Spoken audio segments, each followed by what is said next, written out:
രാവിലെയുള്ള പരിപാടിക്ക് ദേ കച്ചയും മുറുക്കി ഇറങ്ങി ഒരു പാത്രത്തിലൊക്കെ കൊട്ടി കാണിച്ചത് ഇങ്ങനെ എന്ന് കാണിച്ച് സെൽഫിയൊക്കെ കാണിക്കുകയാണ് പാത്രം തുറന്നിട്ട്. പിന്നെ എന്തിനാണ് കൈ ചൂണ്ടി നേരത്തെ കാണിച്ചതെന്ന് എനിക്കൊരു പിടുത്തമില്ല. എങ്കിലും ഒരു കൈ ചൂണ്ടലുണ്ടായിരുന്നു.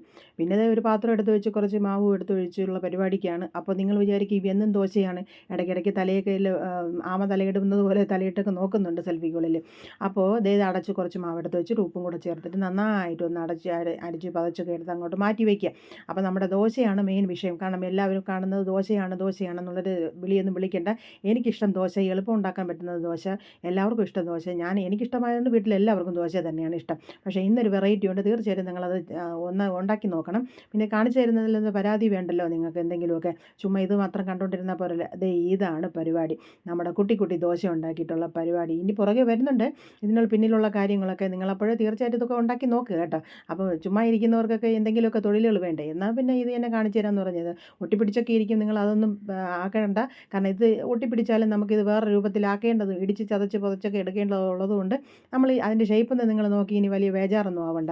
നമ്മൾ നല്ലവണ്ണം കുഞ്ഞു കുഞ്ഞു ദോശകളായിട്ട് ചുട്ടെടുക്കുക. അപ്പോൾ ചുട്ടതിന് പ്രത്യേകിച്ച് പറഞ്ഞതും തരണ്ടല്ലോ. ഇച്ചിരി എണ്ണ ഒഴിക്കുക. നമ്മൾ ഏതെങ്കിലുമൊക്കെ ഷേപ്പിനകത്ത് കോരി ഒഴിക്കുന്ന അവനവന് പറ്റുന്ന രീതിയിലൊക്കെ ഓരോ ഷേപ്പ് എടുത്തതനുസരിച്ച് നിങ്ങൾ കോരി ഒഴിച്ച് ദോശ ഉണ്ടാക്കുക. കുട്ടി ദോശ ഉണ്ടാക്കണം. പിന്നെ കാരണം ഷേപ്പും വേണമെന്നില്ല. അപ്പോൾ ഇത് ഒട്ടിപ്പിടിക്കും എന്നുള്ളത് വലിയൊരു കാര്യമാണ്. ഒട്ടിപ്പിടിച്ചോട്ടെ. അപ്പോൾ നമ്മുടെ ദോശ ഇവിടെ റെഡിയായി കഴിഞ്ഞു. അപ്പോൾ ഇനിയും കുറച്ച് പരിപാടിയുണ്ട്. വേഗത്തിലാണ്. അപ്പോൾ ഞാനിവിടെ പറയാൻ വന്നത് അന്തം വിട്ട പ്രതി എന്തും ചെയ്യുമെന്നാണ്. ഞാൻ ഒരു കുന്തവും വിഴുങ്ങും എല്ലാം ചെയ്യും എന്നുള്ള പരുവത്തിലാണ് ഇപ്പോൾ തന്നെ. അപ്പോൾ തേങ്ങ തീർന്നതുകൊണ്ട് പിന്നെ ഇനി കൊപ്ര കൊണ്ടുള്ള അടുത്ത പരിപാടി. അതിന് ഇനിയിപ്പോൾ തേങ്ങയില്ലാത്ത പരിപാടിയില്ലല്ലോ.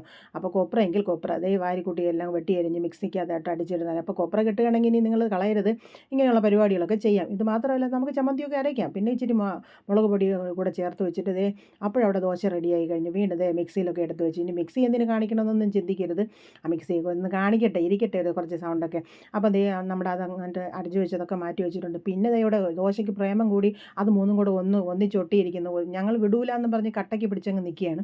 അപ്പോൾ അത് കാണിക്കാതിരിക്കുന്നത് ശരിയല്ലല്ലോ. അതിനെല്ലാം മാറ്റി വെച്ചിട്ട് പിന്നെ അടുത്ത് നമ്മൾ പരിപാടി തുടങ്ങുകയാണ്. ഇനിയാണ് അംഗം.